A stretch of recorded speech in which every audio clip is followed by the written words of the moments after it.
Welcome to China Insider. Today we have two topics, so I didn't really prepare the script for it. I'm just going to do the topics with my screen so that we can sort of analyze the information to start. And the first topic will be an update to the London St. Pancras CCP nationalists. And as everybody's trying to kind of move on now, they're still stuck in that original event. And one of them has released a video, so we'll go over that. And then the second part, if you want to skip to this time code right here, it will take you to the Evergrande real estate crisis in China. So if you want to watch either of them or skip ahead, feel free to do so. And I'll leave the time code in the description as well. So she has come out with a new video, and this one was released on the Chinese social media called Little Red Book. And this is where she once again plays the victim and claims that Brendan Kavanaugh is the person that's really bad. And apparently that Brendan Kavanaugh is the reason why the situation is blowing over. And obviously, this is a Chinese social media app, so the viewership is targeted for domestic Chinese people. And she's trying to appeal to them as if she is the victim. Now, clearly this has backfired because even in China, a lot of them they're criticizing this group of CCP nationalists as, for overreacting on something so bizarre, right? Just the way their attitudes, their actions, their words, that one guy that was shouting. So anyways, I thought we should analyze this 3-minute video and find out what she's trying to tell the Chinese people. Even though the whole truth has been repeatedly talked about all through last week. So I'm not going to spend time on that because everybody knows what exactly happened. And Dr. K, Brendan Kavanaugh, is clearly in the right.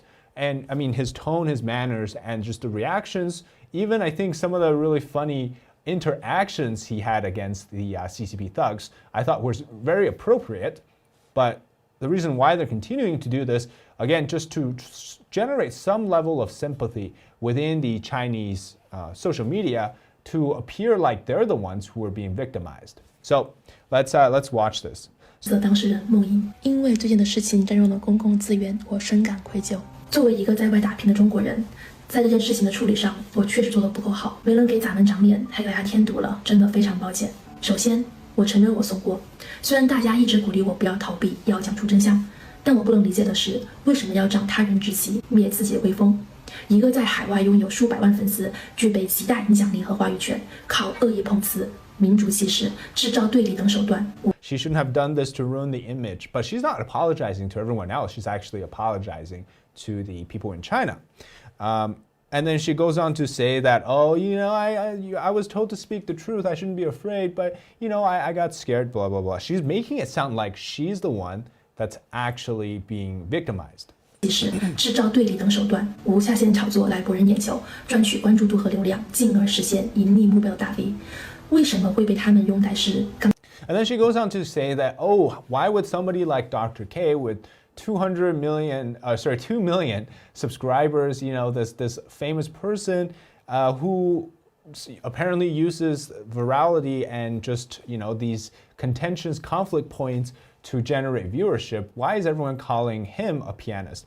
Well, I mean, if you've been following Dr. K for a while, you understand that before this incident, his focus of the channel was really about music. It was about spontaneous interactions with the crowd in a public setting with the piano. And if you ever watch more than one of his videos, you realize that sometimes these type of things happen in public, whether for malicious reasons or not. Whether that's like security guards, mall cops, or anybody else that comes and, they try to get him to leave or whatnot. His reactions is always very non-confrontational. So I really don't understand where this feeling that they're trying to create the image of an aggressor in Dr. K comes from. But, they always twist and bend reality. And so let's keep watching it.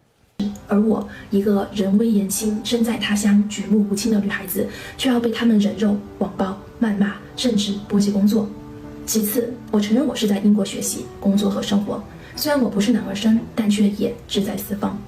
但我不能理解的是，我一位中国籍，远走他乡，勤恳工作，想要用自己的努力去证明自己，去改变自己，去尝试帮助更多人改变命运。为什么也能变成他们口中的英国人和崇洋媚外的代表？当然，我也承认我的英。Okay, so here she's basically talking about how, I'm trying so hard. I'm a Chinese person living abroad. I'm even though I'm not a guy, I'm still trying really hard. My aspirations is, my driving force to be a hardworking person. And why are they painting me as this, British person, blah, blah, blah, blah. And so the irony here is that Meng Yi Liu, this lady here, she has a British boyfriend. So everybody's calling her, saying that in one hand, she has the foreign gun. In the other hand, she has the CCP national flag. So it's like, are you hypocritical or something? What are you trying to do? Are you really, here's the thing I have about this whole nationalism situation, right? If you really think you're preaching what you believe in, which is CCP nationalism, then don't do this outside of China. Do this in China if that's what you think is the proper way of life, so to speak. But if you're already living in the UK or anywhere else, that's, there's freedom of speech, freedom of religion, freedom of association, the rights to protest, the rights to enjoy life as humans should do, then do not be hypocritical and still speak on behalf of the CCP. And then come out and play the victim card, because that doesn't work. Here's the reason why. Like I said in my previous videos, the stuff that you're talking about right now, can you physically do that inside China's border boundaries and face no consequences? No, the answer is clearly a no, because if you said the same things that you just said in this video in China about the Chinese government, or in that sense, your demise would be like you're either disappeared or you get sentenced to jail, or you're publicly outlawed, socially outlawed, in fact, the social credit system. All of these are the consequences you will face. But if you do that in the UK, what's going to happen? You make a video, everyone laughs at you, and then they move on. Nobody is going, the federal government of the United Kingdom is not going to come for you, right? That's the difference here. And it's such an ironic logic that these people put out, because their physical bodies are in a free country and they're able to exercise these rights, and yet they still speak on behalf of a genocide regime and an authoritarian, dictatorial regime, in fact. But they don't realize this, right? This is not something that is processed in the brains because they've been propagandized. The CCP has done so much work to brainwash people like them. Anyways, let's continue. 当然，我也承认我的英语表达不够地道。虽然我在英国工作生活多年，但我不能理解的是，就像善意的人们会提醒你普通话发音不够标准，乐意帮你纠正一样，为什么面对 please、thanks 客客气气的沟通，就因为英文沟通的表达歧义，被对方倚仗母语优势，不直接回答我的问题，把我绕入语言陷阱，用反复套路他人的 not allowed 这套制造对立，进而引发冲突。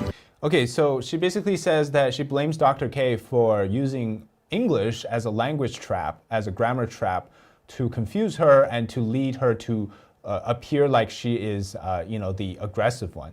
Now, if you watch the original live stream, you notice that she was politely, Dr. K and her, they were both having a civil interaction to talk about the so-called not allowed or non-disclosure part, right? But you shouldn't be blaming Dr. K for the aftermath, because guess who was the one that actually escalated the situation? It was your good old friend Newton Lung. Okay, now speaking of Newton Lung, I just learned about this today. I'm not sure how long this has been happening, but Newton has done something funny. He has on his Instagram, I just learned about this, started to sell shirts with the prints of "Don't touch her" on them. Now, how shameless do you have to be to do this? Okay, so if you click into his Shopify page, you can actually get this in both a white tee as well as in a black tee. Okay, and then the reason why I know this is his site is because if you click on this Instagram icon at the bottom of it, you can actually go back and it will show you Newton's page again. Wow, how convenient. Imagine you're literally trying to profit off of like your own doings. That's hilarious. But anyways, just sidetracked a little bit, but I thought that was funny because this person here is blaming Dr. K when in fact, the person that caused this thing to blow up was your friend. Do not touch her. Mr. Do not touch her, right? Okay, so anyways, so she then goes on to talk about how, oh, this isn't my problem. 我一无是处的就自取。在此，我也承认我不是专业的法律人士，虽然我并没有主张超出个人范畴的权利，但我不能理解的是，就像每个人都有隐私权一样，且对方是获利性质的商业直播场景下，在对方多次把镜头转向我们，我只是请求对方，如果不小心拍到我们的 Did you film us in your camera？ 是否可以把我们的画面马赛克掉或者删掉？就变成了他们口中我用中国的肖像保护权要求英国人遵守。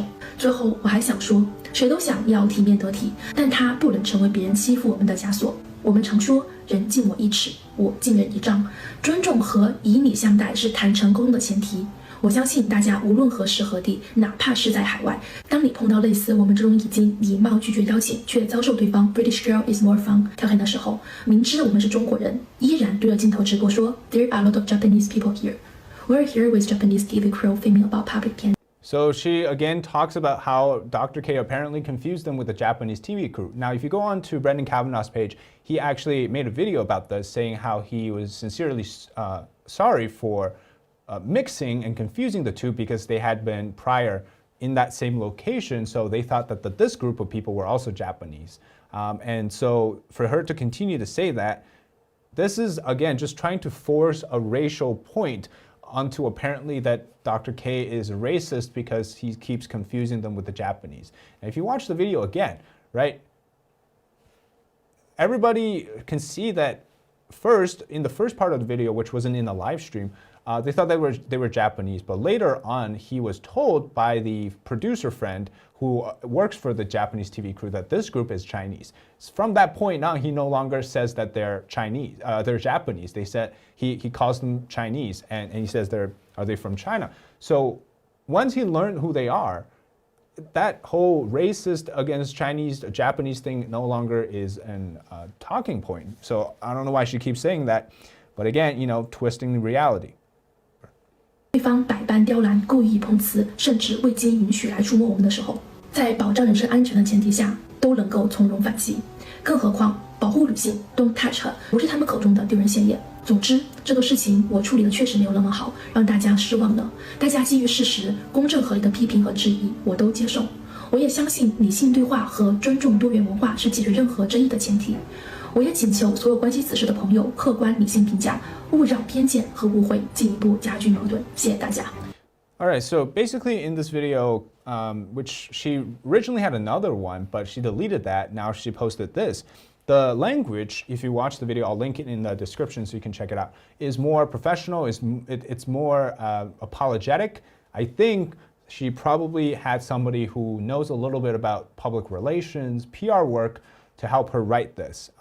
It comes with, I don't know if the subtitles were added by herself or by somebody else, but the translations in both English and Chinese seem to mean similar tones and manners in that she is sorry apparently for representing or misrepresenting the nationalist feelings of the Chinese people. And in my view, okay, out of all these CCP nationalists, I think the one that actually needs to come out and apologize is Newton Leung, our Mr. Do Not Touch Her here. But clearly, he's too busy profiting off of the popularity and the attention.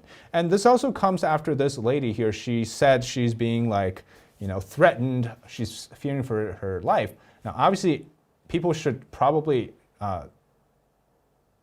she's still a person, right? Even if she stands on the wrong side, you shouldn't be threatening her life. But at the same time, she's the one that, I don't know why she keeps doing this. Just let it die down, right? You're done. Just let it go. But she's been kind of crying out for help, saying that she hasn't left her house in a few days, blah, blah, blah, blah.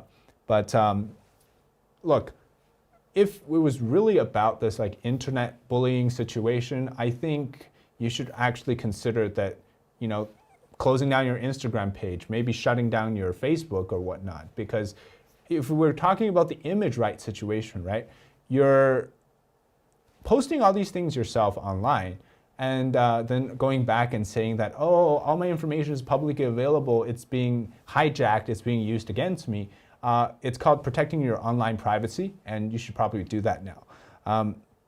Another thing is, right, these people, they're brainwashed. It's pretty sad.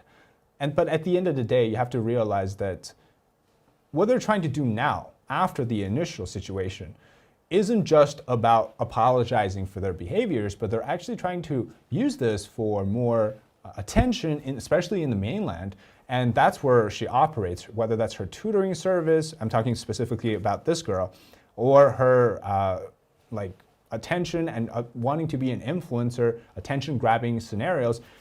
What she's doing is she's actually using the popularity of the event itself to make herself more popular by whether playing as a victim or playing as somebody who is apparently fighting against inequality or fighting for feminism, whatever the term is. Clearly, they don't want this situation to die down. And so, anyways, I just thought it was interesting because, in my opinion, this whole event should have been, concluded after Dr. K, came out with the Winnie the Pooh toys and whatnot. But why are they still up to this? I don't know. Who knows? Maybe there's some forces behind her who says we have to win the narrative of campaign against Dr. K. And so we'll continue to put out. Anyways, that's a little bit of the update.